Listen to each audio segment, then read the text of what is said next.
modality available to the support group other than the provision of water therapy upon the erect spinal portion of the physical body complex, which we have previously mentioned. This instrument's distortions of body do not ever rule out, shall we say, such flares during these periods of increased distortion of the body complex. Our contact may become momentarily garbled. Therefore, we request that any information which seems garbled be questioned, as we wish this contact to remain as undistorted as the limitations of language, mentality, and sensibility allow. We communicate now.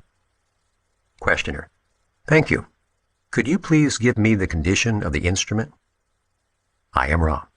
This instrument is experiencing mild fluctuations of the physical energy complex, which are causing sudden changes from physical energy deficit to some slight physical energy. This is due to many what you may call prayers and affirmations offered to and by the instrument, offset by continual greetings whenever it is feasible by the fifth density entity of whom you are aware. In other respects, the instrument is in the previously stated condition. Questioner: I had to leave the room for a forgotten item after we performed the banishing ritual. Did this have a deleterious effect on the ritual or the working? I am Ra. Were it the only working, the lapse would have been critical. There is enough residual energy of a protective nature in this place of working that this lapse, though quite unrecommended, does not represent a threat to the protection which the ritual of which you spoke offers. Questioner: Has our fifth density visitor been less able to affect the instrument during our more recent workings? I am Ra. We shall answer in two parts. Firstly, during the workings themselves, the entity has been baited to a great extent. Secondly, in the general experiential circumstance of your space-time experience, this fifth density entity is able to greet this entity with the same effectiveness upon the physical body complex as always since the inception of its contact with your group. This is due to the several physical complex distortions of the instrument. However, the instrument has become more mentally and spiritually able to greet this entity with love, thereby reducing the element of fear, which is an element the entity counts as a great weapon in the attempt to cause cessation in any degree of the raw contact.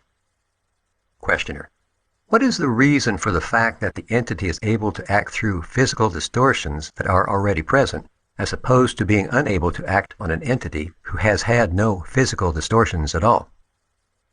I am Ra. The key to this query is the term distortion. Any distortion, be it physical, mental, or spiritual in complex nature, may be accentuated by the suggestion of one able to work magically, that is, to cause changes in consciousness. This entity has many physical distortions. Each in the group has various mental distortions. Their nature varies.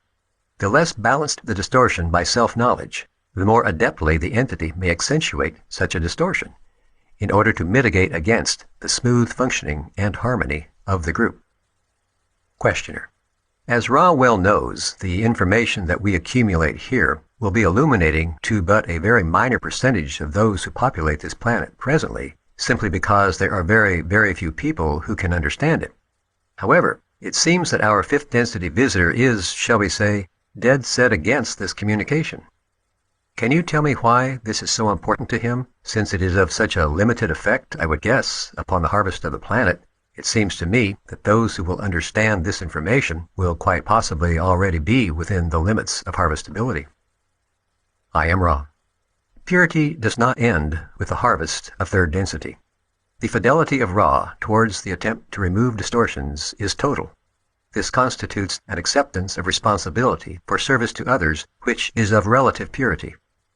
The instrument through which we speak and its support group have a similar fidelity and, disregarding any inconvenience to self, desire to serve others. Due to the nature of the group, the queries made to us by the group have led rapidly into somewhat abstruse regions of commentary. This content does not mitigate against the underlying purity of the contact. Such purity is as a light. Such an intensity of light attracts attention. Questioner: What would our fifth density visitor hope to gain for himself if he were to be successful in terminating this contact? I am Ra. As we have previously stated, the entity hopes to gain a portion of that light, that is, the mind-body-spirit complex of the instrument. Barring this, the entity intends to put out the light. Questioner: I understand this up to a point, and that point is, if the entity were successful in either of these attempts, of what value would this be to him? Would it increase his ability? Would it increase his polarity? By what mechanism would it do whatever it does? I am Ra. Having attempted for some of your space-time, with no long-lasting result, to do these things, the entity may be asking this question of itself. The gain for triumph is an increase in negative polarity to the entity, in that it has removed a source of radiance and thereby offered to this space-time the opportunity of darkness where there once was light. In the event that it succeeded in enslaving the mind-body-spirit complex of the instrument, it would have enslaved a fairly powerful entity, thus adding to its power. Questioner: I am sorry for my lack of penetration of these mechanisms, and I apologize for some rather stupid questions, but I think we have here a point that is somewhat central to what we are presently attempting to understand. So even though my next questions may be almost unacceptably stupid, I will attempt to try to understand what this power that our visitor seeks is and how he uses it. For it seems to me that this is central to the mind and the evolution of it in which we are involved. As this entity that is our visitor increases his power through these works, what is the power that he increases? Can you describe it? I am Ra. The power of which you speak is a spiritual power. The powers of the mind, as such, do not encompass such works as these. You may, with some fruitfulness, consider the possibilities of moonlight. You are aware that we have described the matrix of the spirit as a night. The moonlight, then, offers either a true picture seen in shadow, or chimera and falsity. The power of falsity is deep, as is the power to discern truth from shadow. The shadow of hidden things is an infinite depth in which is stored the power of the one infinite Creator. The adept, then, is working with the power of hidden things, illuminated by that which can be false or true. To embrace falsity, to know it, to seek it, and to use it, gives a power that is most great. This is the nature of the power of your visitor, and may shed some light upon the power of one who seeks in order to serve others as well, for the missteps in the night are oh so easy. Questioner: Are you saying then that this power is of the spirit and not of the mind or the body? I am Ra. The work of the adept is based upon previous work with the mind and the body, else work with the spirit would not be possible on a dependable basis. With this comment, we may assert the correctness of your assumption. Questioner: Now the 15th archetype, which is the matrix of the spirit, has been called the devil. Can you tell me why that is so? I am Ra. We do not wish to be facile in such a central query, but we may note that the nature of the spirit is so infinitely subtle that the fructifying influence of light upon the great darkness of the spirit is very often not as apparent as the darkness itself. The progress chosen by many adepts becomes a confused path as each adept attempts to use the catalyst of the spirit. Few there are which are successful in grasping the light of the sun. By far, the majority of adepts remain groping in the moonlight, and, as we have said, this light can deceive as well as uncover hidden mystery. Therefore, the melody, shall we say, of this matrix often seems to be of a negative and evil, as you would call it, nature. It is also to be noted that an adept is one which has freed itself more and more from the constraints of the thoughts, opinions, and bonds of other selves. Whether this is done for service to others or service to self, it is a necessary part of the awakening of the adept. This freedom is seen by those not free as what you would call evil or black. The magic is recognized, the nature is often not. Questioner: Could I say, then, that implicit in the process of becoming adept is the possible partial polarization towards service to self, because the adept becomes disassociated with many of his kind in the particular density which he inhabits? I am Ra. This is likely to occur. The apparent happening is disassociation, whether the truth is service to self, and thus true disassociation from other selves, or service to others, and thus true association with the heart of all other selves, and disassociation only from the illusory husks which prevent the adept from correctly perceiving the self and other self as one. Questioner: Then you say that this effect of disassociation on the service to others adept is the stumbling block or slowing process in reaching that goal which he aspires to? Is this correct? I am wrong. This is incorrect. This disassociation from the miasma of illusion and misrepresentation of each and every distortion is a quite necessary portion of an adept's path. It may be seen by others to be unfortunate. Questioner. Then is this from the point of view or with respect to the 15th archetype somewhat of an excursion into the matrix of the spirit in this process? Does that make any sense? I am wrong. The excursion of which you speak and the process of disassociation is most usually linked with that archetype you call hope, which we would prefer to call faith. This archetype is the catalyst of the spirit, and, because of the illuminations of the potentiator of the spirit, will begin to cause these changes in the adept's viewpoint. Questioner. I didn't intend to get too far ahead of my questioning process here. The positively or negatively polarized adept, then, is building a potential to draw directly on the spirit for power. Is this correct? I am wrong. It would be more proper to say that the adept is calling directly through the spirit to the universe for its power, for the spirit is a shuttle. Questioner.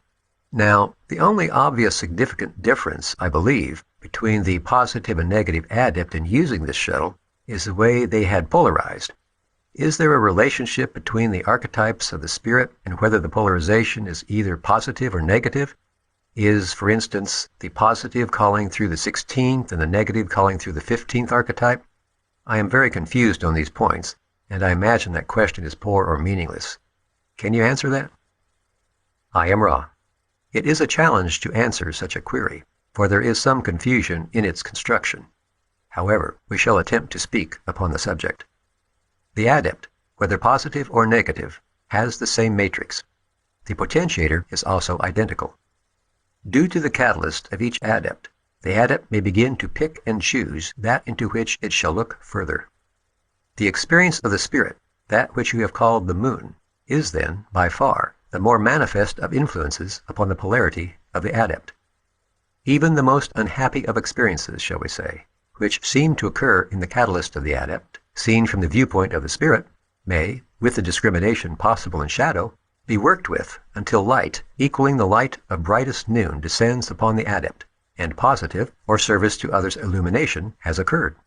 The service to self-adept will satisfy itself with the shadows, and grasping the light of day, will toss back the head in grim laughter, preferring the darkness. Questioner. I guess that the 19th archetype of the spirit would be the significator of the spirit. Is that correct? I am wrong. This is correct. Questioner. How would you describe the significator of the spirit? I am wrong. In answer to the previous query, we set about doing just this.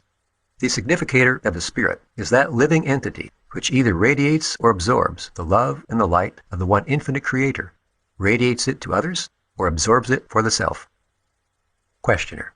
Then would this process of radiation or absorption, since we have what I would call a flux or flux rate, be the measure of the power of the adept? I am wrong. This may be seen to be a reasonably adequate statement. Questioner. Then for the 20th archetype, I'm guessing that this is the transformation of the spirit, possibly analogous to the sixth density merging of the paths. Is this in any way correct? I am wrong. No. Questioner. Sorry about that. Can you tell me what the 20th archetype would be? I am wrong. That which you call the sarcophagus in your system may be seen to be the material world, if you will. This material world is transformed by the spirit into that which is infinite and eternal. The infinity of the spirit is an even greater realization than the infinity of consciousness, for consciousness, which has been disciplined by will and faith, is that consciousness which may contact intelligent infinity directly. There are many things which fall away in the many, many steps of adepthood.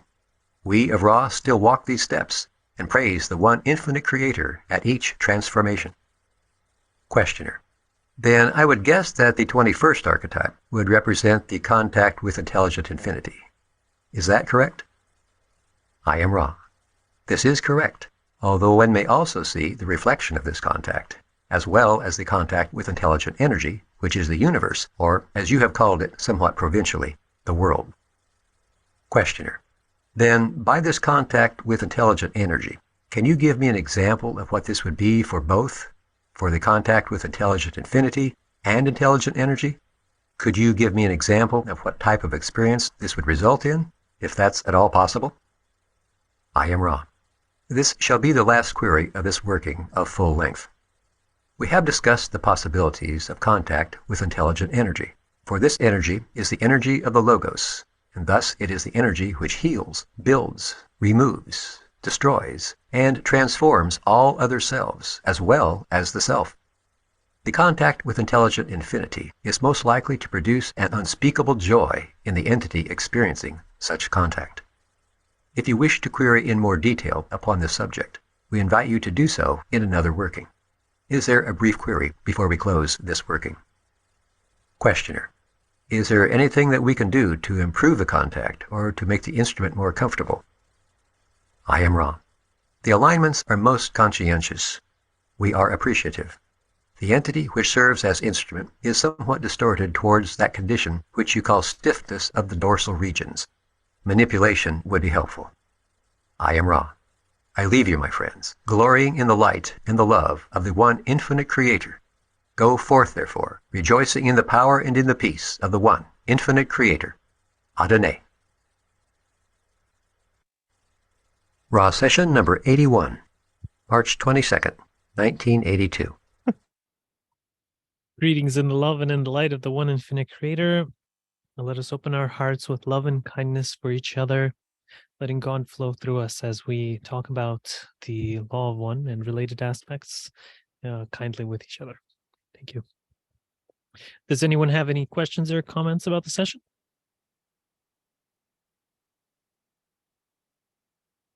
Okay, so as I'm listening to this stuff now, I still, whatever. I kind of put the dots together, my own life, and how it's all laid out with, for example, going through like really difficult times, and then how now I am completely and absolutely grateful for each and everything I went through, but how that could have totally went a different way with how I transformed or transmuted what I went through and projected that outward. So I'm like, oh, okay, I got it. Like, yeah, I've kind of gone through this, and this is how I dealt with it. Yeah. So I just want to make that comment, not really much question. I can't speak right now, but I stay what? I stay good all night, but there's a lot. Okay. Okay. Yep, clarify my friend because I couldn't Yeah. quite Happy understand. Passover. I don't know if you celebrated at the same time. I just wanted to say I don't know what it is about this session. I just felt so much love from it, from like the raw contact to them, and just they really care about each other. And I just think it's I don't know. I don't even know how to explain that. It's just really interesting. I love it though. I needed to hear that today. I needed to hear all of it today. It was great. It's funny how that works out, right? It's always the right thing at the right time when you need it the most. There's some beautiful like actual kind of language and stuff used in this one as well. Like the bit where he's Like talking penetrating? Pardon? I said like penetrating. I'm sorry. You couldn't say Inappropriate. that till later. Yeah, well, no, but he was talking about like the hope and faith. You know, are the same thing. They're like the catalyst of the spirit, and like there was just some like real like the whole way he was describing moonlight and kind of the path that we're all kind of on our magical journeys, trying to kind of find our way through all the nonsense to try to find something real. And like the way he described that with the moonlight and the kind of, I don't know, it's a really, really beautiful one session. This, I liked it. So I had a couple of interesting thoughts. Maybe this will kick off some talking. The first one that came to mind was at the very beginning. Ra opens his session up by mentioning a mistake in a previous session.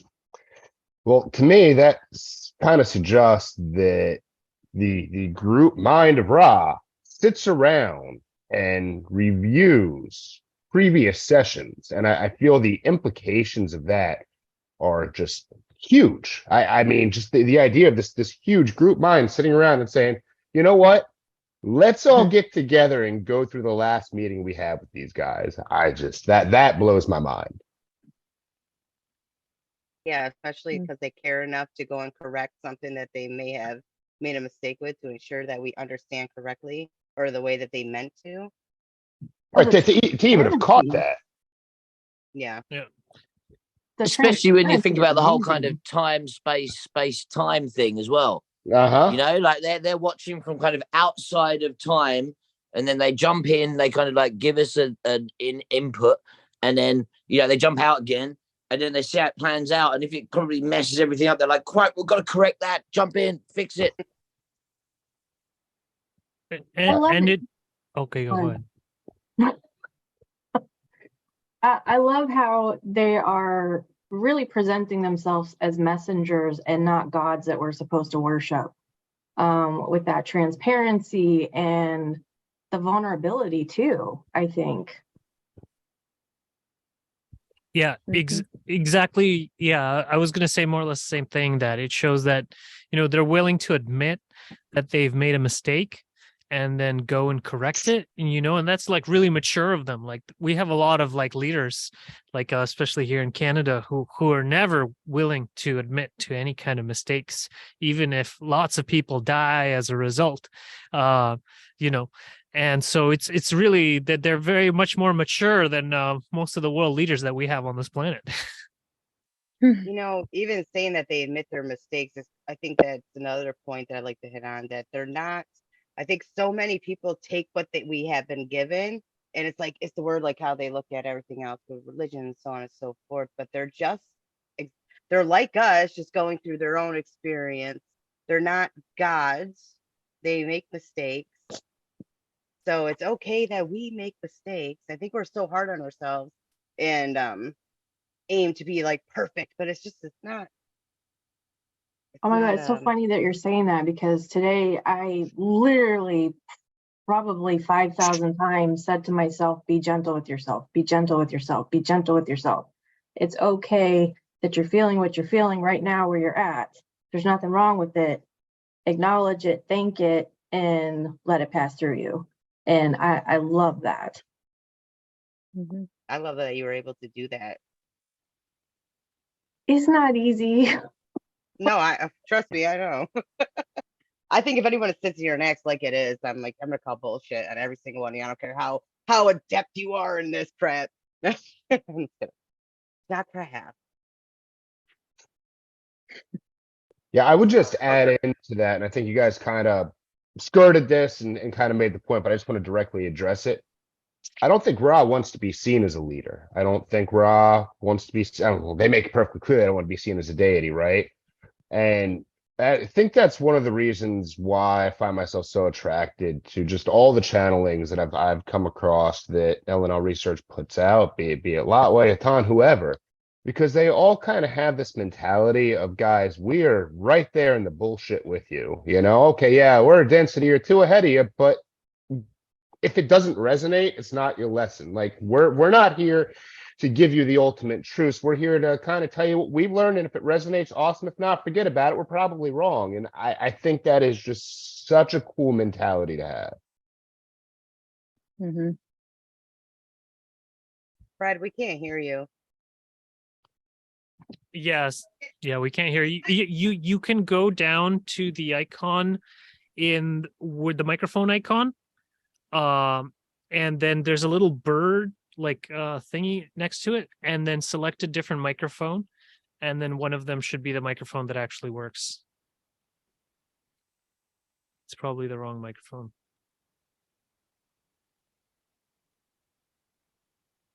No, we can't hear you. Nope. I don't know. If someone else wants to say something for now while Fred is figuring out his microphone. I would like to. Can you hear me all right? Go ahead. Yeah, Robert. Speaking of changes in life and putting up with things, I wasn't going to bring this up, but it just seemed fitting all of a sudden.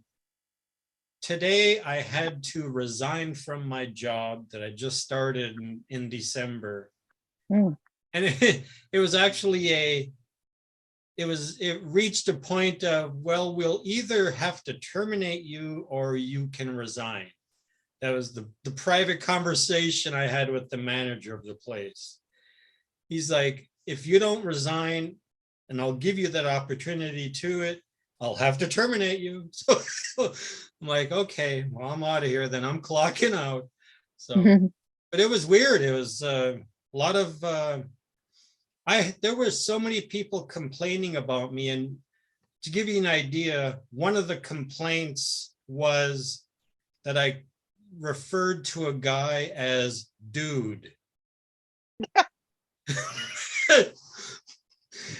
I saw him destroy something with a forklift, and I was like, dude, what the hell? And he complained that I called him dude. Hmm.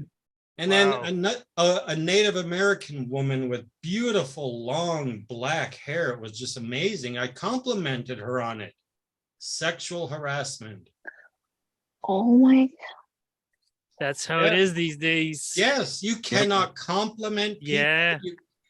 And the kicker was, here's where it gets bizarre though. A woman overheard me say the word blowjob. And that was it. That was like.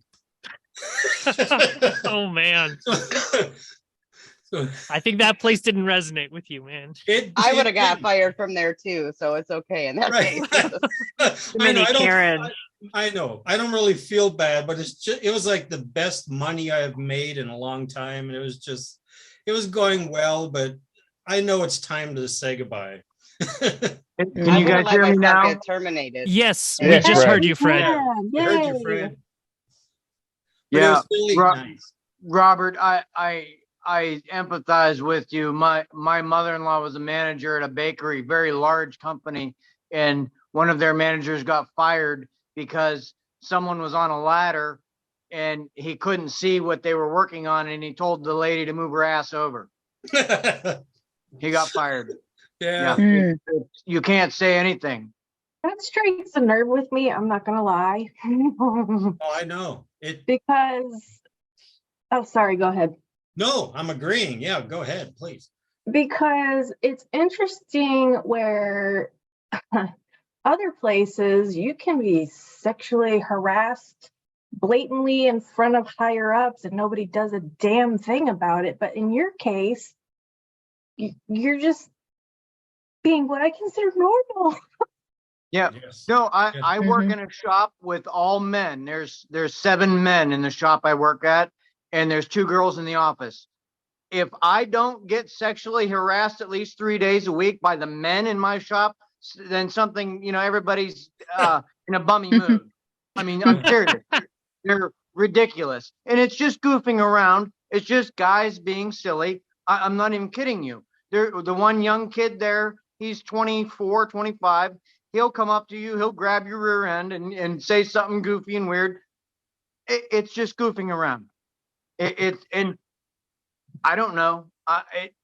I know they're goofing around. Now, if somebody was trying to do something ridiculously stupid to make you uncomfortable, that's when you say something. But you don't make a big stink about it. It's Well, they should have said something first, like, hey, this made me feel uncomfortable, so that before, like, an escalating. Oh, be an adult. Yeah. So Besides just respect. going straight. Yeah. No, but that was mentioned in tonight's reading, how they don't recognize your magic also. No. Yeah. They're perplexed by it, and they can't talk to you really because they don't even understand what level you're on. Did you see that I wrote in there 748 people are uncomfortable with the light and with so in they're not comfortable. They don't see that within you. Yeah. And I guess the real funny thing though was the guy that I pretty much first met there in December, this morning, almost 4 months later, he tells me he's been holding it against me in anger this whole time because I told him his name in German means death. Oh, some people. Well, I mean, it's just a name meaning. There's somebody that I talked to on Facebook, and she put up this long post about how she had to pull a coworker aside and talk to her about a word she used, and that word was offensive. She did mention the word, and I know I wasn't the only one who went, well, look at the context it was used in. And I even came back and posted, are you going to attack? Well, the word that she lost her shit over was savage. Savage. That means a forest dweller. Mhm.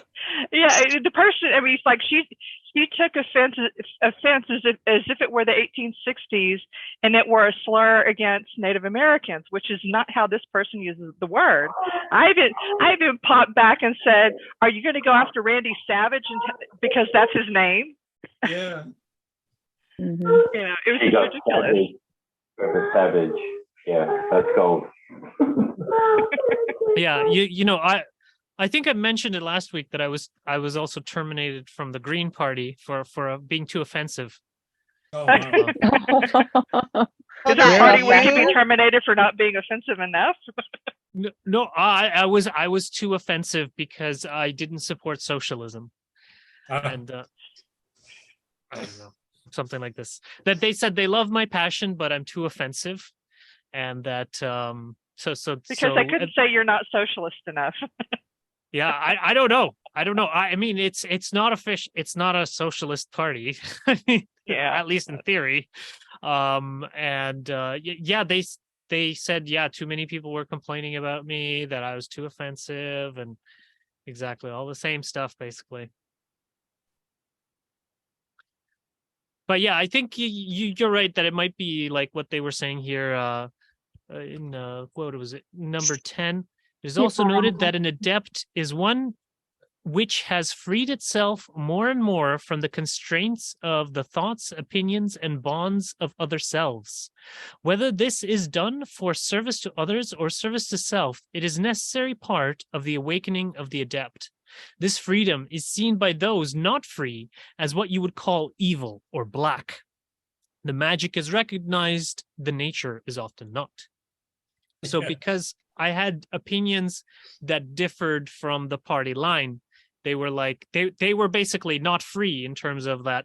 They were happy to just parrot the party line, not think about what the party had or what was the consequence of those policies. And when I would talk to them about what are the probable consequences of these policies, such as creating Warsaw ghettos, 15-minute cities create Warsaw ghettos because we're running out of oil. Those people are going to starve. So we shouldn't, promote those things. We should help people have a good life. And they're like, that's too offensive. Fired. you know. I want all people to do well. Oh, you're fired. Yeah, basically. Because they're like, we're not here to debate the policies. We're here to support them. I actually heard a statistic. I don't know how accurate this is, but I heard a statistic one time that when an elected official gets, when a non-incumbent gets elected to a position, if he follows through with more than 50% of his promises, the chances of him getting reelected are far less in the next cycle. I don't know if that's true, but it makes sense. Why does it make sense? Because it's backwards. It's ridiculous. When people start getting what they want, they start nitpicking and dividing. And then everything flips back the other way. It balances the other way. You notice when we get when we have our presidential elections here, we elect an extreme right person, and then all of a sudden we elect an extreme left person. It just goes back and forth. When there's more balance, that seems to be the times that people get reelected. Yeah. Well, there is a habit for people to prefer the stick after they've been hit a few times. So, whether that stick is disguised as blue or that stick is disguised as red, they'll usually jump towards that. There's all those tests and those experiments to show that, like the mice who keep going after something that injures them after they've been sensitized to it. When you become sensitized to pain, not experiencing pain becomes painful. It's like a reverse switch that happens within the psyche of the individual, mice and everything included. But as Andre was saying, this is a really interesting point that he's brought up. And question 11 goes on to say a little bit more in detail. Don goes, well, hang on a minute. Does that mean like the automatic process of waking up means that you'll inevitably become just a little bit evil because you're going to ostracize yourself from a regular group of people, from society on the whole? And Ra confirms, as Andre was saying, that the magic on the surface is what people are paying attention to, the below the surface it's not. So make sure you're paying attention to your intent to make sure that you navigate this path correctly, hold your intent firm. But other people might not be able to see that. They'll just see you stepping back from doing what's normally you, stepping back from doing what's normal, stepping back from what's okay, stepping back from what's accepted. And that automatically sort of makes you a little bit of a weirdo, a little bit of an outcast, a little bit of a black sheep, as I'm sure a lot of us would sympathize with. But what we're kind of seeing here is shown in the card as the first card, or the devil card, this card within the energy body, not within the mental body.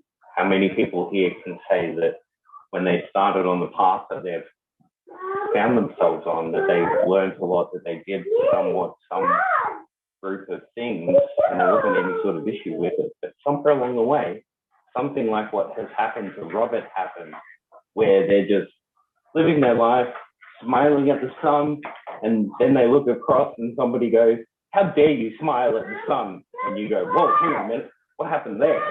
It's like everything seems to attack you all of a sudden for being happy and for being complete. And there's a small group window of this as an experience, and that is colloquially symbolized by the devil card that they're talking about there. So it's a really fascinating particular set of questions, that one, and that card and subject on the whole. What are some other people's experiences around that? Ed and Becca? And then Becca. So yeah, we're talking about the whole kind of people losing jobs and kind of like, us not kind of fitting in the rest of the world now because of kind of the journeys we're on, kind of thing. That's kind of like what he was saying, basically, right? And that's kind of what we're doing too. Because he said, the quote that Andre read out, that's really beautiful about that whole kind of, oh, blimey, brain's gone. Anyway, try to be quiet. Sorry, I'll get distracted. Okay, so the disassociation bit where he was talking about kind of is just after that as well, right? And how we're essentially disassociate from the kind of the rest of the world in that way to kind of like evolution, yeah. Yeah, so and also we're talking about the paths and that, like this is all really reminiscent of kind of the path of the hermit as well. That when you go on this journey, when you go on this spiritual awakening type thing, you do end up removing yourself from other people. The rules and society and all the rest of the nonsense that people have just doesn't matter anymore. So you kind of have to kind of work out how to live differently. And if that means being on your own and doing it on your own and making things right, then that's what you do, and then you come back with the light to them, if anything, rather than kind of like, being pushed away and hidden in losing jobs and whatever else. There's so many other kind of ways that whole, I really hate this when it's just like one person talking at a time. Someone interact with me. I feel weird. Well, we were rubbish at soliloquies, but yeah, that whole thing Mitch. About kind of the whole people everyone losing jobs and things. It's kind of exactly what he's talking about anyway. Yeah, sorry, go on. completely forgot what he was saying. Yeah, the hermit card. Yeah, that's it. Really, I'm. Have fun, guys. For you, Becca, oh, go ahead. I was just waiting for you to finish talking, but yeah, I'm tracking the same way. Like I've never felt like I fit in my entire life. And even more so now, but it's weird because at the same time now I do feel like I'm starting to fit in different places, but in my own community, I struggle so much because it's a neighborhood of like 400 houses and we're a homeowners association. And so they have a Facebook page and apparently there's people that don't like me. I feel like a pariah in my neighborhood, like the Addams family, if you will. Because, you know, we've had cops at our house for various reasons because I have teenagers and, you know, mom Oh, stuff. you're normal. Mom stuff, yay. So, but anyways, they fight over the dumbest shit, like White Rocks, and the fact that there's a policeman parked on the grass in our neighborhood, and they're like bitching, I can't believe he's on the grass. He's gonna ruin the grass. And why is he here? And I'm like, you guys bitch about the fact that there's shit that goes on in the neighborhood. And then you have the HOA who gets somebody to come look after the neighborhood, and then you bitch about that. And I spoke up and I said something, and my comments get deleted. I'm like, okay, then I'm just spouting the truth. And then my husband go out there and he's, you know, measuring things. And then, so I'm just like struggling so much. I'm like, I don't fit in with anybody. I feel like every time I take walks at night because I feel like when I take walks, I get the side glare. I'm just like, you know, I like the nighttime. So when I come visit, we are totally walking during the day. Have somebody to dance with. All right. Yeah, so we're gonna make a fool out of Well, them. if you go for a walk, if you go for a walk tonight, will you be in a place to see the lunar eclipse? We're supposed to have that tonight. Desiree, you should see it too. We have cloudy skies today, unfortunately. It's been cloudy the past few days. Yeah. Yeah, it's a little cloudy right now, but I'm in Ohio, so it could be the whole sky could be clouds right now, and then like 10 minutes later, there's not a cloud in the sky. It's just ridiculous like that. Mitch? I have something to say to Oh, that. and Amanda. Who's after her? After? Mitch I'm has in hand a up, rush. he don't care. You go ahead. Yeah, go ahead and jump in. Oh, Go ahead, Amanda. I have that same situation when my kids were growing up, and you know, cops and all that. My kids were, I was chasing my kids all the time. But I feel that people nowadays, they're dissatisfied with their own life. So everything, they look for things to crab about. If somebody's having a good life, they have something to say about that. They're not happy with their own life. So of course they're going to, you know, project everything out onto everybody else and say, you know, and they look for your faults. Even the littlest thing. And this has happened to me my whole life. So I get it. I tend to stay away from people like that too. Or, you know, if I have to talk to them in the neighborhood, you know, it's a hi, and it's not like you're in a community this out here in my subdivision, and nobody talks to anybody, and, you know, and it's like, what do you do? There's nothing you can do. And, I don't know. I just Yeah, think you that, cannot give a shit. well, yeah, you almost have to just, you know, stay out of the way. And, you know, like I said, people like that want to find everything they can to coffee clutch with other neighbors, you know, that are in the same mind frame, heart, you know, until they really decide they want to care about people. I don't think they change much. I hope they will eventually, but I think that's the majority of how people are these days. A lot of them, not everybody, but a lot of them. Well, Amanda, I know my dad was very, like what you were talking about, very constantly negative, projecting negative. That's just every time anybody saw my dad, it was, oh boy, we got to deal with this again, you know, and it was always negative. And all throughout my life, all the things that I learned, I must have needed it because I learned what not to do more than what to do when dealing with people. Mhm. So, Mhm. my dad passed away at 84 years old, still the same way for 84 years, just angry and I never understood it. He never missed a meal. He never went without. My grandpa, you know, helped him out his whole marriage. They never was for want. Had a good job, always had, you know, money in the bank. Um, very blessed. And I look at my life in the same situation. I'm thankful.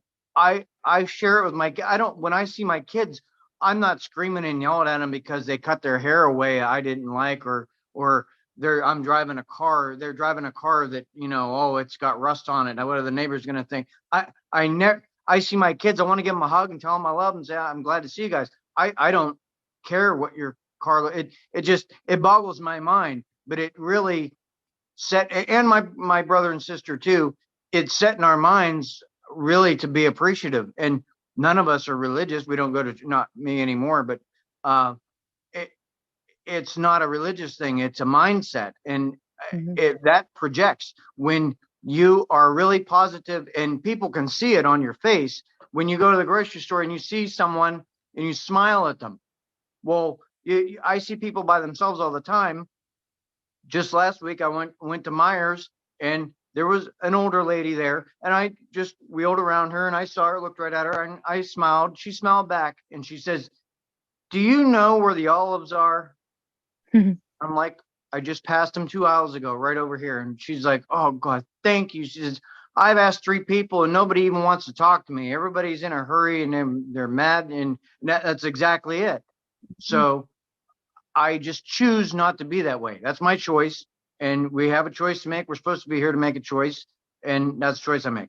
But one thing else I also wanted to say, when we were talking about mistakes and Desiree and Andre, everybody was talking about mistakes earlier. I remember in a Ross session, it was in the 70s, I do believe, but Ross specifically said, Don was asking a question and he apologized for making a mistake in one of the banishing ceremonies or something. And Ross simply responded, "There are no mistakes." And as soon as I heard that, you know who I thought of? Bob Ross. There's no mistakes, only happy accidents. Right? Yes, happy cloud, happy trees, and happy oh accidents. man, I gotta find a picture of my nephew dressed up like him last year or the year before that for Halloween because he has hair, everything. I'm like, oh, that's a funny thing. I'm not looking for it now, but one day I'll remember. Yeah. That whole, you know, what you were saying about the mistakes has really helped me out with decision making lately because, you know, I get caught up between these two choices and I'm like, oh, if I go this way, this is going to happen. If I go that way, crap, that's going to happen. And I finally get to a point where I'm like, okay, but Ross says that there are no mistakes. So it doesn't matter which way I go. It's where I'm supposed to go. So like, that's been helping me greatly. And, you know, what he said about crap, I just lost my thought. Sorry. Carry on. They'll come back. But also, like that goes along with what Trevor was saying. Oh crap! Now you're making me lose my thought. I have a thought. Go for it. So, oh, what the hell? With the raw, there's like there's not good. Oh, there's good, there's bad, but it's like okay, take for instance, somebody killed somebody. It is what it is. It just is what it is. And you have to look at it like, okay, like that unconditional love. Now I worked in a prison and I, you know, saw a whole shit of stuff. And I went into, even at Mendota when I worked in the mental health, and it was a prison also.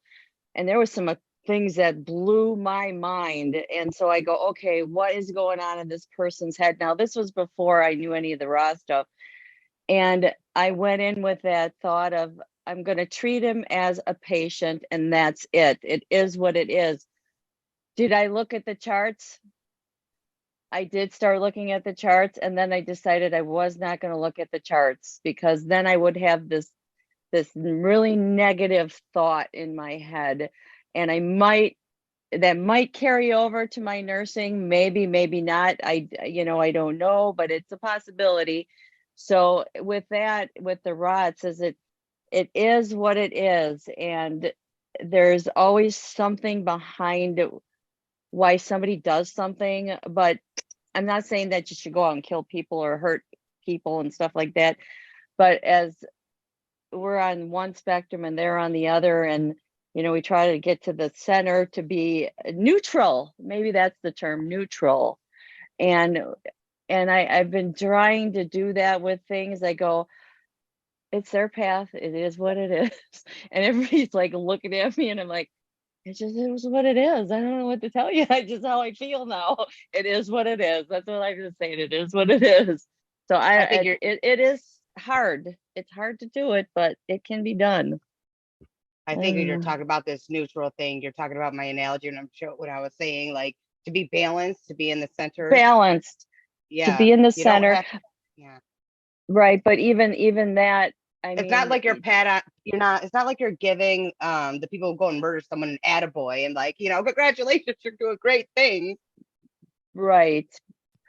Do we have the right to condemn them, or the law gives Caesar what Caesar deserves or requires, but does that fall into a lot of religions and stuff? I don't know.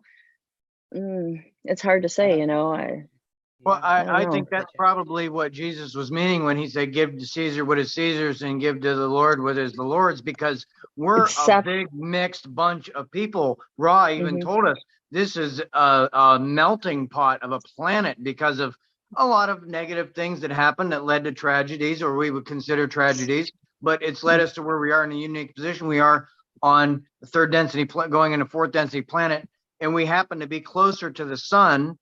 And what I've seen and what Ra has said is the further you get away from our sublogos, the more negative the polarity gets, which makes sense. It's fractal physics. You look at an atom, the protons are positive, they're in the center. The electrons are negative, they're towards the outside. It's balanced, but we're a little bit closer towards the center than we are towards the middle or towards the outside. So it's that's what makes it so difficult. And that's why our prisons are the way they are, because we punish people for being negative. And if they were, say they were somewhere with the Orion group in one of their third density worlds, they would be praised for what they do. So we just happen to be in a position where this is more positive than negative, and the balance is, in that favor, it seems, but there's always a battle, because what it appears is a little bit of negative goes a long way. And you look at one negative activity, okay, one service to self-action, 9/11. What'd that change? What'd that do?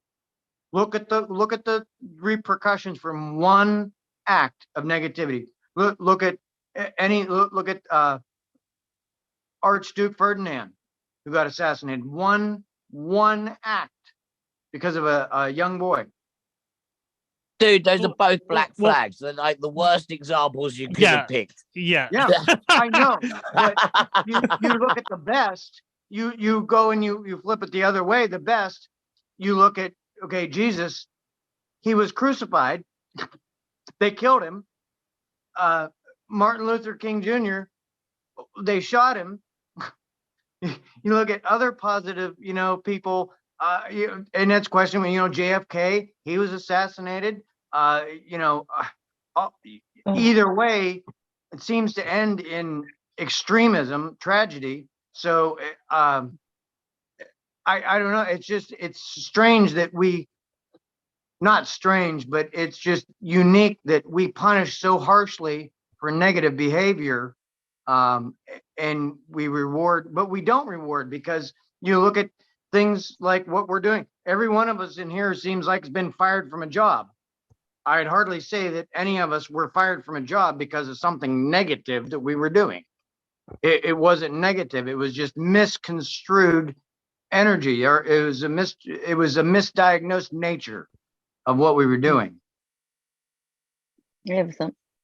On that note, you know, the people that are doing the bad things that we think are bad, do you ever think that they think that they're not bad, that we are doing something odd, and their minds are all in a different place? And I mean, it's, you know, because a lot of people just do the stuff and don't think twice about it. And No, I mean, If I you know, jump they're in, looking. is it okay? No, I get what you're saying. It's like to add on what you're saying. I just like Amanda, if you don't, do you mind or? No. Go ahead. Because it's kind of with what you're saying, with the people that kind of like, you know, getting away with you doing the bad stuff, like that book, the Esmeralda Sweetwater book. Does anyone and Andrea, you've read that, right? I'm not sure I finished it because it got Okay, a little boring, but it yeah. did get a bit weird, right? But there's Yeah, this it one did bit in it where get really weird. there's Yeah. this one bit in it where they're talking about kind of he's describing laws on this planet and how we have laws to protect people because people do bad stuff and whatever else. And she's like, well, having a law that means you can imprison somebody is breaking like the fundamental law of the universe, which is free will. Yeah. Right. So the system has to basically take into account free will for people to do all the things. The problem is that we, you know, money and the way the system that we've got here is negative. It's a negatively run system. Yeah, it's all about kind of, we are basically slaves and money is the god, and everything runs from that. Yeah, it's pack mentality, hybrid, like hierarchical system across the board. Now, if you look at like things like the Hindus, yeah, they've got a thing called, I think it's called Kali Yuga, I think it's called. And it's basically like where you have evil incarnations. Yeah, and you have to have evil incarnations in order for the soul to be balanced. You know, I'd say that all of us here, are probably on a positive incarnation where we're trying to kind of, you know, that's why we found Ra, right? For the student, the teacher appears, right? You know, so we're all on that path, yeah. But if you were to come here and try to harvest negative, fourth density negative, you know, you'd have to come here and be a complete and total asshole from like the minute you were born, just trying to fuck people up like your whole life, right? So the Kali Yuga thing is basically like your incarnation, yeah, where you murder and you destroy, or you take control of an economy and you collapse a country and you enslave people and you do horrible things, right? That's happening right now here. There are people who have come here on their Kali cycle, they're like evil war incarnations, that they're coming here and oppressing us to fulfill their spiritual growth because they're trying to, you know, harvest negative fourth density, right? That's the people that run all of the shit show we call society, in my opinion, which is why, you know, people like us that are actually want to actually kind of grow in a real sense in something that means something, you know, we get pushed aside and, you know, sacked from jobs and over stupid shit that means nothing to us, but the negative system we're in keeps perpetuating and crushing us more because, you know, free will is not valued in that, and he's not respected in that. And that's what laws are. That's what, for any law that the, you know, policy man wants to tell you about, you know, those are infringements of your free will. That's the law of the universe. Forget about your silly money that you're protecting or any other silly bollocks you were chatting about. No. Where's my like, you know, what is it? What we're all supposed to have like I can't remember how many square miles each of the planet. Let's just, you know, of usable, livable land. There's enough like as each to have an X amount of miles. All of this is all just nonsense. Yeah, the whole of society is designed for this Kali Yuga cycle to be perpetuated.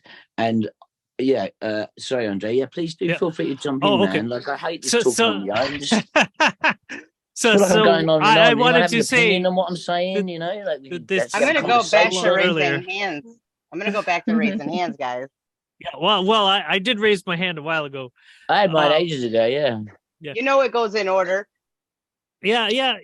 Anyways, so yeah, I wanted to say that basically I remember reading in the LL archives that the Confederation considers that us putting people into prison is just because we haven't developed to a point where we understand how to deal with people.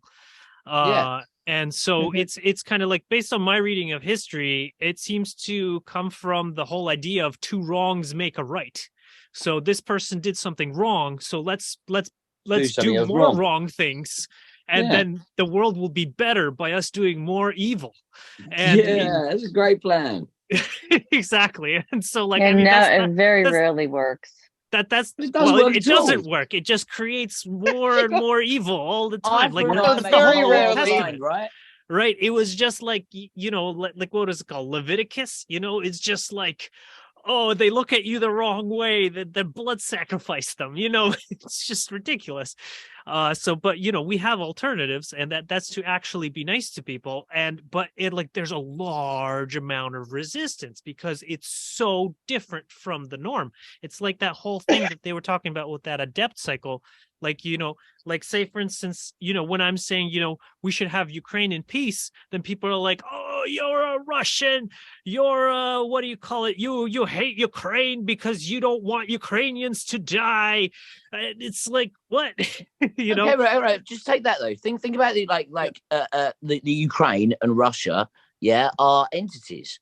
Yeah. Like now, you know, like from what Ra was saying, you know, you radiate or you absorb the energy of the other beings, right? You know, like Russia is trying to, you know, absorb, you know, the energy, you know, of what I'm saying is all of these things is kind of like things being absorbed and things being emitted and taken in and pushed out is how like the whole universe works.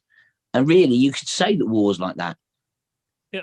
Well, Yeah. what I'm Fear. trying to say is that as an alternative to going out and killing people to try to make things better, you can actually be nice to people I to agree. make There things shouldn't better. be war at all. Such as But giving people land to grow their own food, letting them defend then just- themselves, all of these things. Like almost nobody in Ukraine has a gun.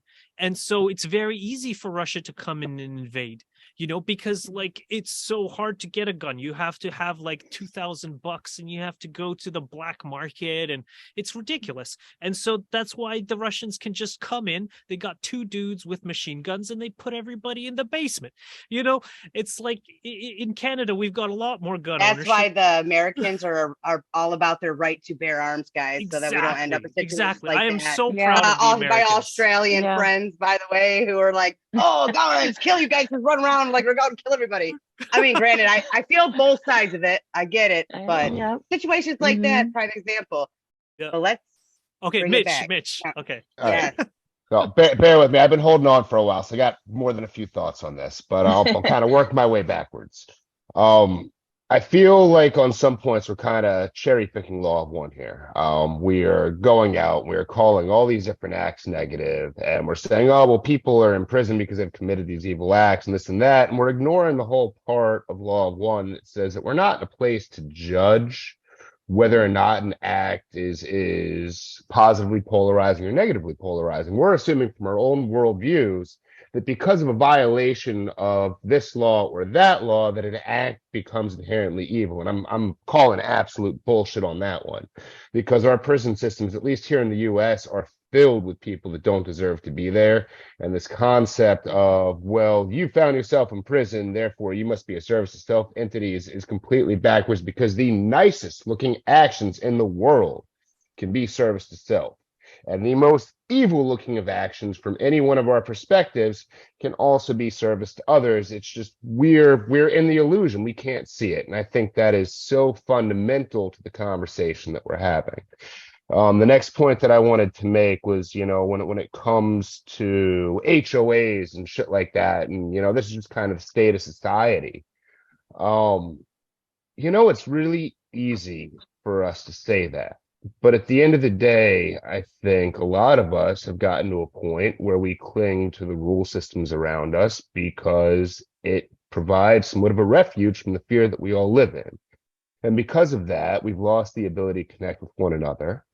And we cling to those rules because that's our safe haven. If we cling to the rule, we don't get in trouble. So it's very much so a fear reaction. And the way that I see that we beat that is like anything else we've discussed. We show love. We go over, we introduce ourselves to the neighbor and whatnot.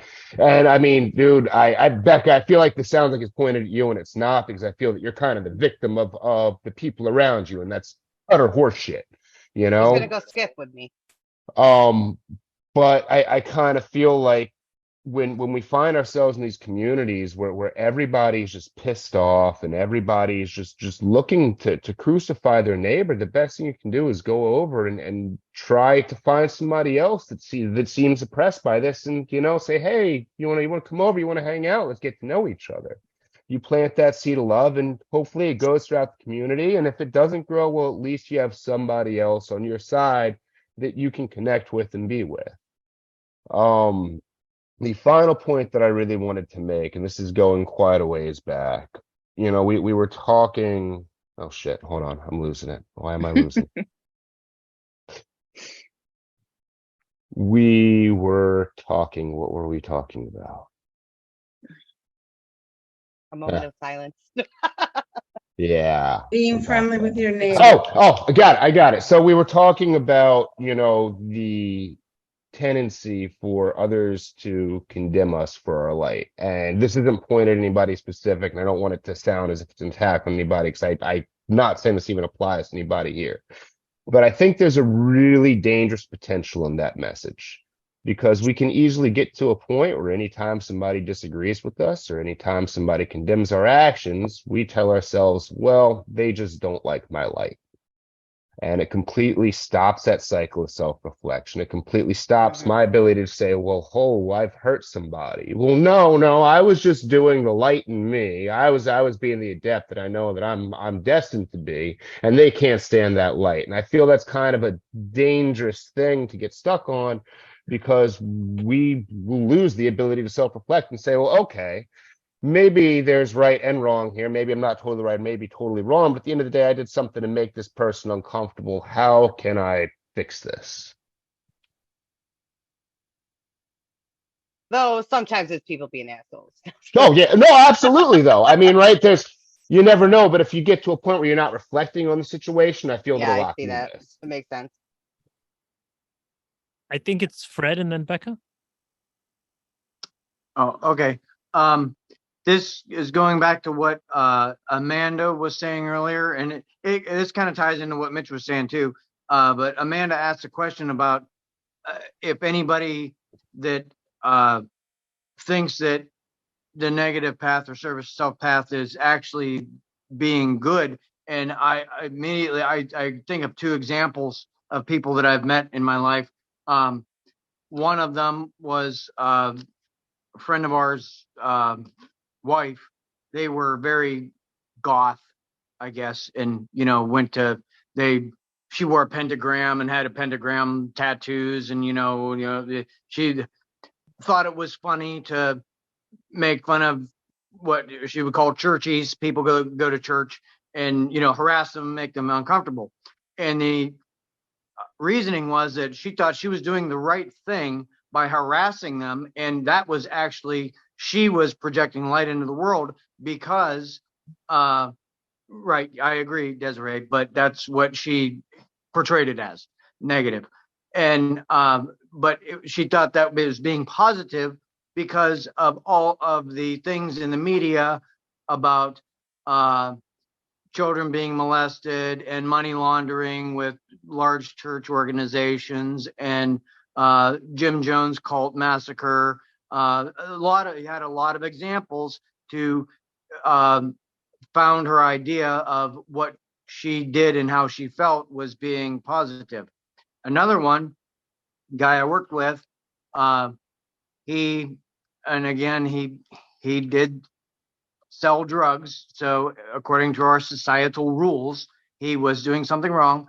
Lived in the inner city, served, I think, 8 or 9 years in prison because someone he sold to stiffed him or stole $15,000 worth of product and kept $15,000. So he went to the guy's house. Keep in mind, he now is going to lose his house. He's going to lose his car, and he's going to lose a lot. He was providing for his family. Went to the guy's house, knocked on the door, shot him, sat on the porch and waited for the police to come.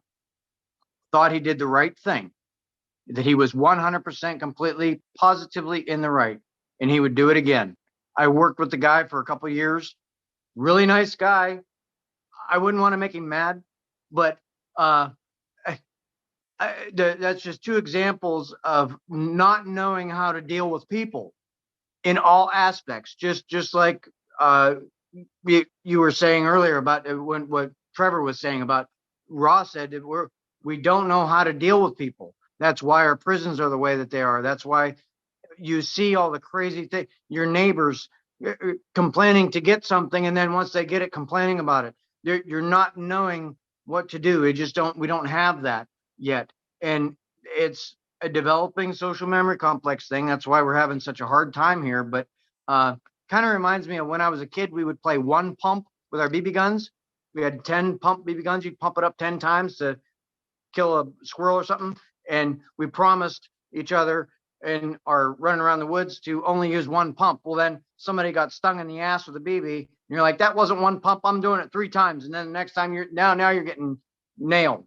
Yeah. No, we don't know how to deal with people where, somebody does one thing, and instead of showing love and understanding and trying to solve the problem, you just react with more of the same. Man, all this talk of 1 pump and 3 pump and getting nailed in the ass. What meeting am I in? Am I in the right place?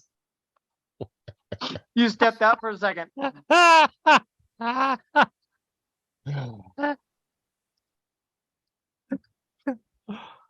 Oh man. Yeah. Oh, well, I know a lot of it is actually because of urban density. Humans are not evolved to live in such large things. Like I was just reading a book on human scale, and they were saying that if a town is larger than 5,000 people, then people stop showing up to the town hall. And then by 10,000, by the time a town reaches 10,000 people, the only people that show up to the town hall are special interest groups. And then like most of the places people live are like way bigger than 10,000. And so, and then you once you get to like those more than 50,000 people, the anonymity is so high, people can't have normal relationships. They can't be socialized. So they don't know how to interact with people. Like Fred is saying, and a lot of it has to do with, people being forced to live in cities because the elites or whatever are too greedy to allow people to have land to grow their own food. And instead of realizing, you know what, we could have a much greater world, we could have more food, we could have more prosperity, more diversity, more products, by simply being nice to people, by simply letting people have land to grow their own food and their own firewood, to live in villages which their brains can actually, cope with. Well, that's what we've been going in these civilization cycles. But by in our life, promoting peace and love, and then being kind to people and letting people have land, we can be like that ripple of change, of love, of human rights and all that stuff. Also, Becca. I got my thoughts back and I wrote them down. Yay. Okay, so I'm backtracking a bit. So what Mitch was saying, what you brought up, and I just want to say thank you because you brought my thoughts back to me, because when I talk about something negative, I try to follow it up with a positive, and I actually had a positive ending to what I was saying. I just lost my thought. I wonder if Ed's correct. Anyways, so with that being a light part, that actually was kind of a light bulb, and I was like, oh, that could explain a few things. And that kind of brings me comfort, because then I'm like, okay, so maybe it's not me, because I'm like one of those people who'll give you a shirt off my back, if you need it. And I felt odd moving into a nice neighborhood because it's beyond what we've ever been in before, because we've been in the military, never lived anywhere, more than 5 years my entire life.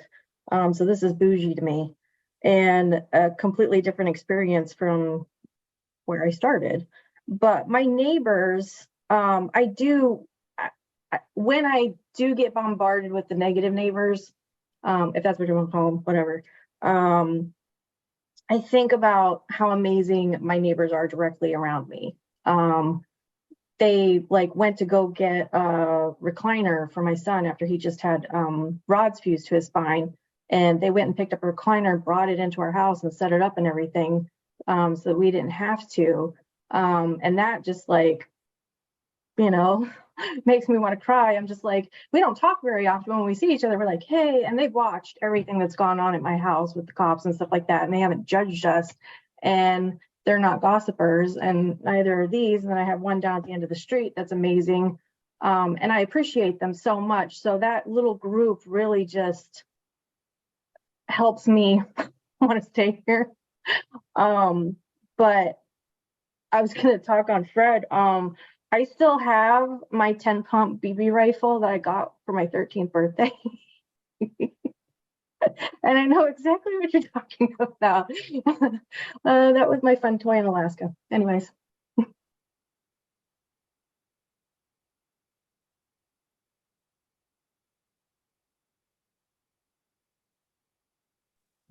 All right. Who wants to talk now? Trevor? Guys, Misha's had her hand up. Oh, Misha. Oh, okay. I didn't see it. Oh, okay. Yeah. Go ahead, Misha. Thanks, guys. I'm kind of new to the Law One, but one of the things I really gather from it all is that we are all one. So because I live a very positive life and I attract positive people, and when negative things show up, which don't happen often, it's usually resolved with love. I don't know if I shared with the group that I was in the grocery store putting my groceries in my car, then I brought my buggy up to the front and parked it between two parked cars next to me, when this gentleman jumped out of his car holding his genitals and yelling at me that I was a old fat white privileged woman thinking I can park my buggy anywhere, smash it into people's cars, and he's just coming at me. And immediately I just did the namaste and I said, please forgive me, I'm sorry. And he just stopped. And he looked at the buggy and he said, okay, you're okay. And then I went, would you be so kind as to take my buggy in the store? And he said, yeah, okay, whatever. So I feel like when we extend and emanate that loving nature, it neutralizes even the heaviest, darkest encounters. And for me, I feel like when I was driving home, I was like, what was that all about? It was like, well, that's the part of you that is part of a social complex that thinks white people feel privileged or whatever. And then I thought, what am I going to do with this idea? And I said, I'm just going to forgive it all, because that's kind of my power, to just let things be what they are and to stay in a positive space. All my neighbors love me, and I have over 200 friends that love me, and I get to interact with them every day via the phone or Zoom like this. But the beauty for me with learning about the raw material has been so life-changing, because it reinforced an idea that I always believed we're all one, but I just didn't know how that showed up in reality. And now as I look out into the sea of humanity and I see everyone, I realize that's me living. There I am in that lifetime doing my negative thing. There I am in that, oh, look at me doing that there. And I'm realizing it's always me I'm seeing, and that it's all part of that infinite intelligence manifesting in all these different ways. And so I'm so grateful to be alive at this time, to know this information and find this group. I'm very grateful. So thank you. Love you all. Love you too. Thank you for sharing. Trevor? I think you're talking about, but I can't hear you unless it's just me. Yeah, I'm really good at talking to myself. That's what I do most of my day. A bit of a habit. No, look, that's really correct and bang on the mark. You know, when you find that sort of confirmation in material like Law of One, there's other material out there you can use to help support your path along that way in all the different ways. Conversations with God is another one that I found hugely helpful in trying to understand some perspectives of the Law of One doesn't directly dive into unless you get into the more modern day closed sort of material. But I just wanted to talk very quickly on Australia for my international friends and family. Yeah, we have what is called the 28, the hidden 28 here in Australia. And that's in reference to 28 individuals at the highest levels of authority that have all been arrested and charged with crimes that are of the highest order horrific and really bad sort of stuff. We're not talking white collar crime. We're talking, you know, black devil sort of Satan sort of crimes that these people have perpetuated and have covered up and hidden by a suppression order for 90 years. And there's 28 of these individuals that are hiding behind the suppression order on the police evidence and such, and the ruling itself. So there is evidence of this you can find listed about. You can even find public politicians talking about it in the House of Canberra here in Australia, which is kind of like our version of the White House. So these guys at the head of the place have for a long time been playing the game. And as it turns out, the iconic event that happened in the 90s here in Tasmania, called the Port Arthur event, was a well-orchestrated false flag event here in Australia designed to remove and eliminate gun control in Australia, and has mostly successfully done so. It is absolutely horrific to hear how, because I'm somewhat local to the area, I've looked into being to the location where this massacre happened, where one individual who is mentally handicapped fired off something like 26 or 28 shots with above expert degree accuracy from angles and trajectories that are questionable. You know, like this is one chap on the ground who apparently opened up fire, and you've got trajectories in one skull coming down like this, as if from a treetop from somewhere. The police, the media, the local government, and everybody was clearly involved in the process. They had boats on standby station just away outside of the visual area. They had deliberate areas closed off. They ordered and specifically made a corpse, like a mortician van, specifically for this one job. It's the only specific type of car that anyone has ever made of this degree anywhere around the world. It was made for this particular job, so to speak, and then it was sold off into the public. Now it's a bit of a historic artifact floating around in a private Australian museum. But it's a well-known and hotly debated subject still, and because of the suppression orders of the people who were involved in the whole process. John Howard was our Prime Minister at the time, if anybody can remember that name. And he was a dirty, dirty little rat of a man who is yet to stand for his crimes that he's perpetuated both on individuals here in Australia as well as the war crimes that he perpetuated around the globe. I like to remind people, as I think it's important all over the world, not to mix the government of a nation with the people of a nation, because the government is the mouthpiece of the propaganda, and then it's the propaganda, and then of course the media is the mouthpiece of that propaganda. And mostly Australians do not support or have any high regard in any capacity for the Australian government. it is mostly just a fictitious thing that they run around in the background while we all deal with the stresses of modern day life, trying to do the best we can with really bad mental health on the whole, as we just keep soldiering on, doing what we can. She'll be right, we keep saying, as we keep marching on in this blind, numb, ignorant sort of fog of confusion that we all kind of go in on a daily basis. And that's your working class, normal sort of attitude and general perspective. So most people in Australia, like my mum, are notorious for saying things like, well, it's just the way that it's been, it's the way that it's always been, that's not really going to change. Not much we can do about it. We're only one person, it's just the way that it is. So, and then they go off and watch TV, so that they can ignore their reality as best they can.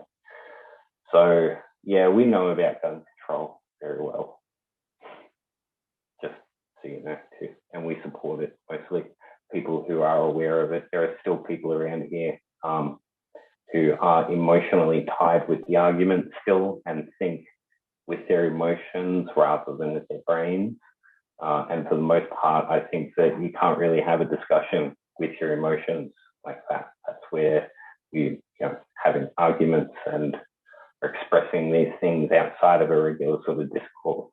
So that's what needs to be had here in Australia, is an open discourse about it all. But the people who are able to do so are somewhat still emotionally traumatized, and then the other ones are holding all the cards in the political sense. So we can't do it in the public scale yet without that evidence, so to speak. So yeah, an interesting seat we find ourselves in. I think the problem that we look at when it comes to the gun control discussion, and in the US specifically, I'm not knowledgeable enough on other areas to weigh in intelligently, but we like to have this conversation about certain platforms. And we throw around the term semi-automatic a lot from people that don't understand what these terms mean. I can fire just as many rounds from my Glock 19 as I can from any one of my ARs at the same speed, not limited. And instead of having a discussion about furthering education or limiting access to firearms or any of that, we discuss the platform, because the majority of mass shootings just happen to have happened with ARs.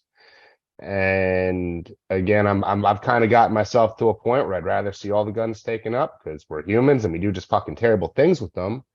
But if we're going to have them, I feel that we should have an intelligent discussion about what the issue is, and not say, well, let's ban the scary looking one and keep this one, when they all have the exact same capabilities. That just drives me a little nuts.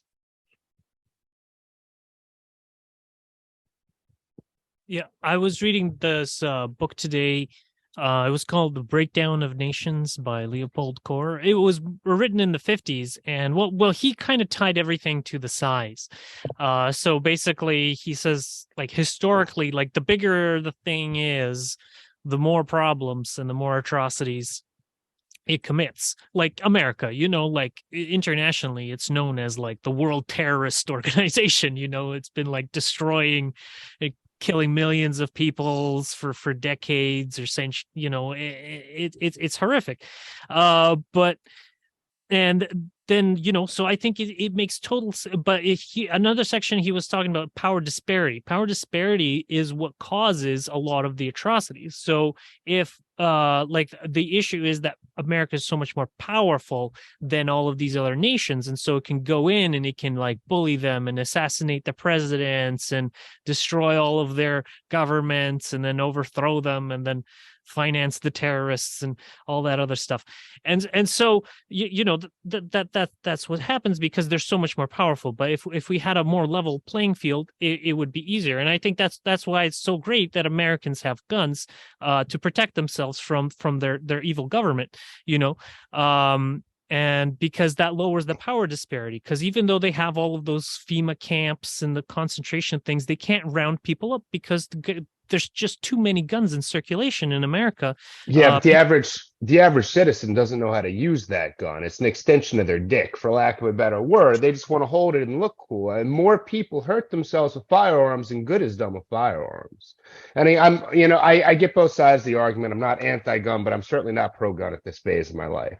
But the problem is that we have a bunch of fucking yokels that can go out and buy whatever platform they want with zero training and shoot themselves in the foot while cleaning their weapon because they don't know what to do with it. And that, to me, is a problem. We're not going to fight the tyranny of our government. Most of us won't even speak up against it.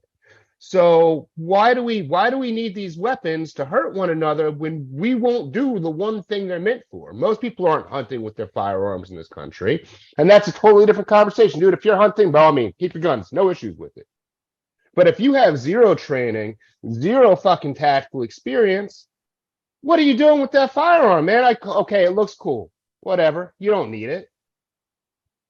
Well, I think at least for from the government's perspective, it just gives them that uncertainty. It's like it's easier to for a wolf to eat a sheep, than it is for a wolf to eat, like, say, like a sheep that has a gun strap to it. I don't know if you've ever seen this. There was this video. It was from Africa, and then there was a monkey, and there were like some soldiers that were kind of like taunting it or something. And then at some point, the monkey grabs a gun, and they're like, "Oh shit!" They all run, because even though it's just a monkey, but when it has a gun, it becomes a serious threat. And so I think from just that case, it is good. But yeah, having gun safety courses that people can take so they don't shoot themselves in the foot is good too. Trevor? Just because I watched it recently, the classic Aladdin, Disney Aladdin.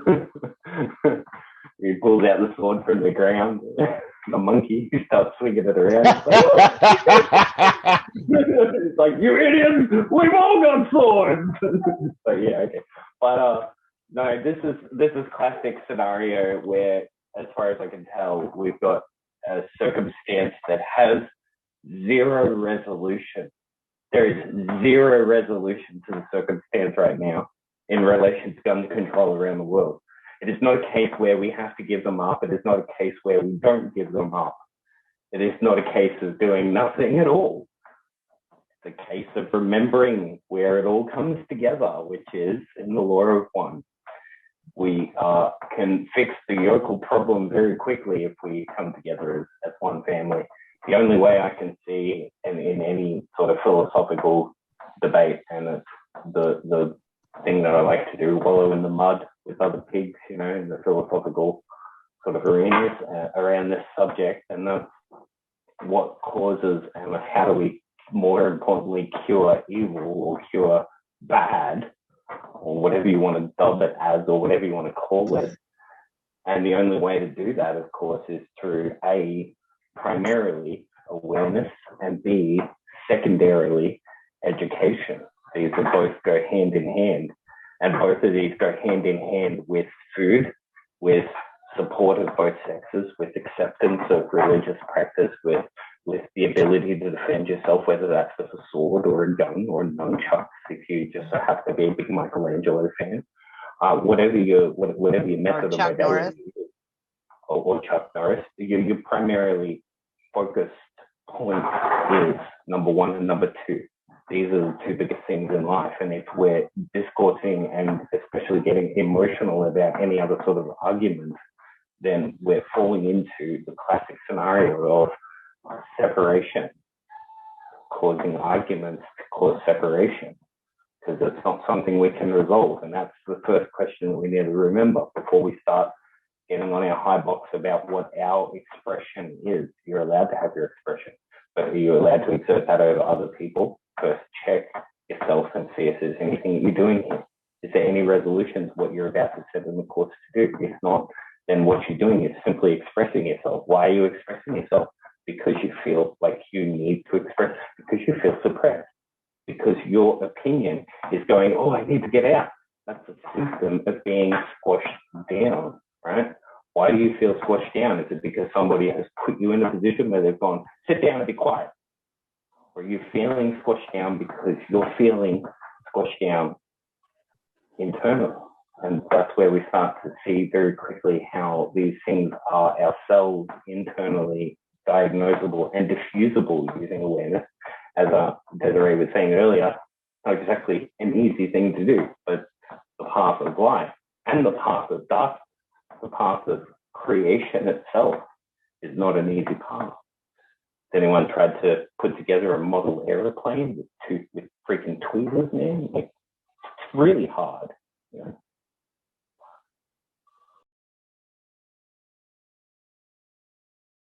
So I just want to get out a Go ahead, couple of Mitch. quick thoughts before we're done here because it's getting late. And one I kind of want to leave with you guys to think about. We can discuss in the chat and kind of narrow it down. But as far as the actual channeling goes, I found myself questioning the point of the banishing ritual of the lesser pentagram. And the reason that I found myself questioning it isn't an issue of efficacy or anything like that. But Ra makes the statement in response to 80.3 that this fifth density entity is able to greet this entity with the same effectiveness upon the physical body complex as always since the inception of its contact with your group. So I found that really super interesting because, you know, they talk about the banishing ritual quite a bit, and I kind of found myself questioning, well, if it's able to do so with the exact same efficacy, with no further boundaries, then is it just accomplishing the goal of keeping other fifth density beings or sixth or fourth out from attack, or what am I missing here? The other point as far as the channeling goes that I thought was really Dude, if interesting. you want me just to jump in there, that when you do the banishing ritual in a specific place over and over and over again in the same place, it builds up in like resonance in the building. That's why they did it in temples and things. So the Golden Dawn would do it in the temple, and that temple would essentially become like resonant with that. So it essentially become like semi-permanent in that area. So when they were doing it later on, it was more of a kind of a top up to kind of make sure that all the breaches were sealed. So when Ra said about it earlier, and he said, you know, I left the space. When you walk out of the space, when you walk back, well, when you walk into that ritual space, you're supposed to basically imagine that you leave your body on the outside, and it's your astral form that walks in. So when he left and came back again, you know, that's so when Ra said about is that's not the ideal way to do it, but this place is kind of it holds that energy now. Then that's kind of is what you were saying. Sorry to do it. Oh no, dude, awesome input. Thank you for interrupting. Yeah, I didn't want to interrupt you there. No, dude, please, by all, always jump in, Ed. I love your fucking energy. They say I do it think all when you do the LBRP, you should do it in the same place every day.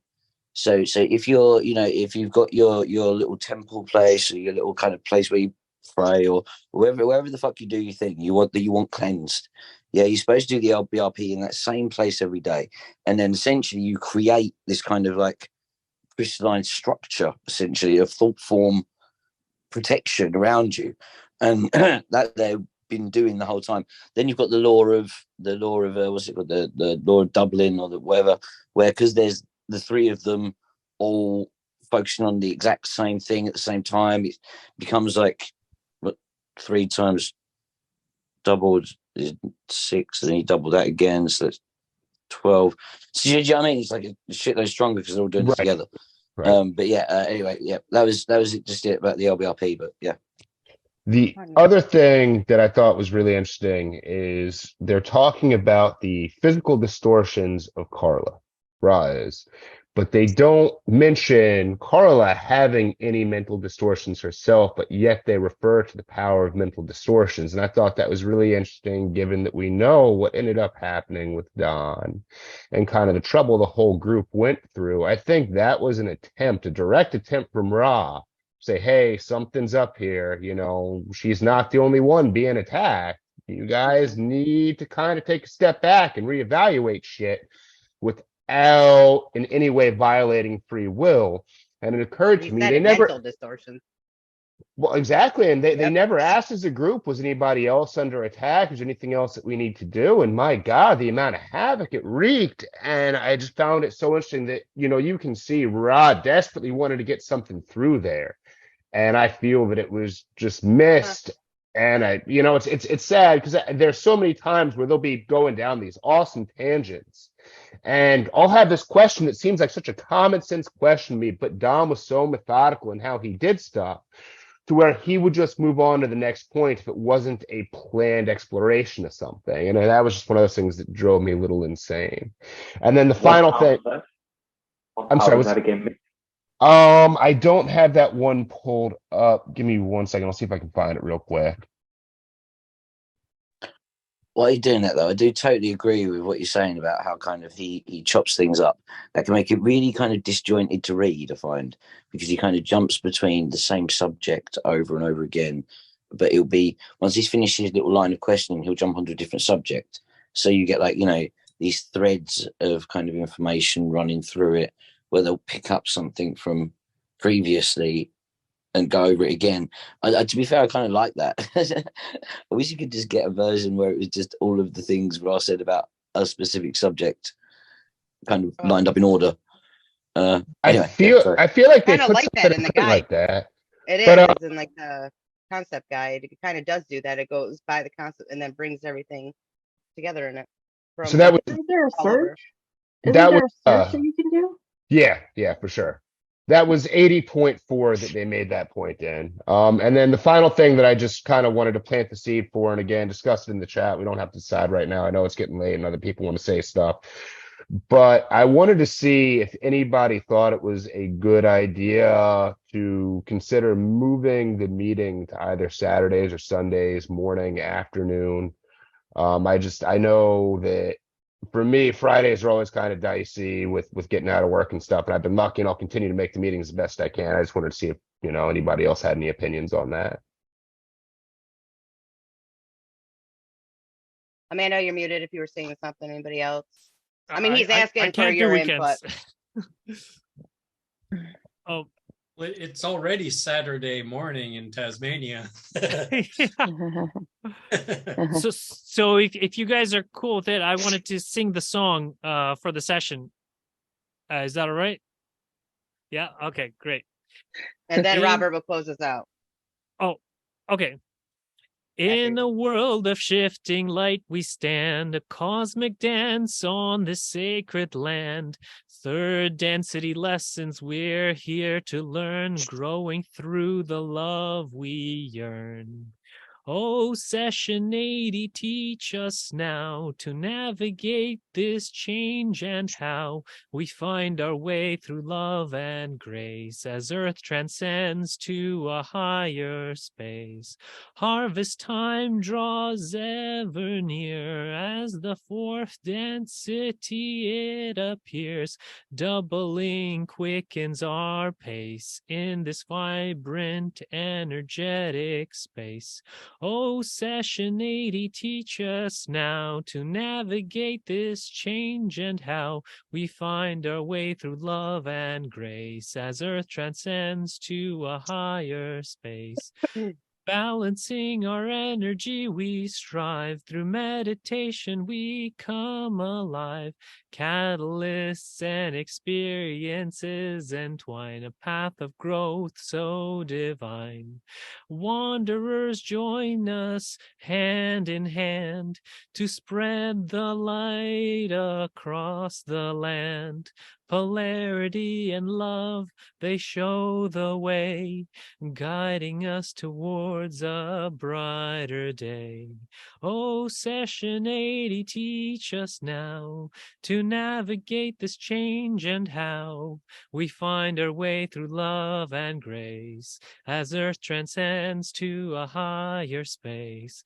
Session 80, we sing your song. As we learn and grow, we belong in the cosmic dance of love and light. Together we ascend, take flight. Love that. Yeah. Very nice. Very nice. Thanks. Did you write that? No, it was GPT-4. Our lovely AI friend. Yeah. I wanted to say something really quick. Robert, I just want you to know, and I think everyone would agree, we all are sending you love. And why don't we just all like give Robert a big hug right now and just let him know that we're here, we're all one, and we love him and care about him. Do you No feel it? matter what, there's no mistakes. Can you feel it?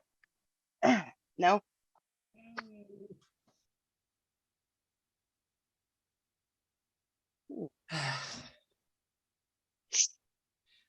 Well, thank you for that. I'm I'm You can closing close us it out out here, ready, now. dear. Yeah, yeah. Sorry, that was an awkward silence moment. Yeah, no, go right ahead. No, I was I'm just feeling the love. Just, well, thank you very much. Thank you for this evening, all of us together like this. And I have often forgotten to thank the Confederation of Planets for being our friend and helping guide us into this new world we're discovering. Thank you, these people that I am with tonight. They just shown me extra love that was unexpected. And it is with our building love of each other that we are moving forward ever so greatly. May this always amplify, and let's all radiate this love outwards towards others. And thank you so much. And that's all. Amen. Thank you. What All time right, does love you this guys. actually start, Vanessa? What time does this class actually start? Eastern Standard Time? 7. Oh. Thank you. Love and light, guys. Bye. Night, guys. Love you all. Happy Good holidays, night, everybody. everybody. Moving Lola. Bye. Have a wonderful weekend. One Infinite Creator. You.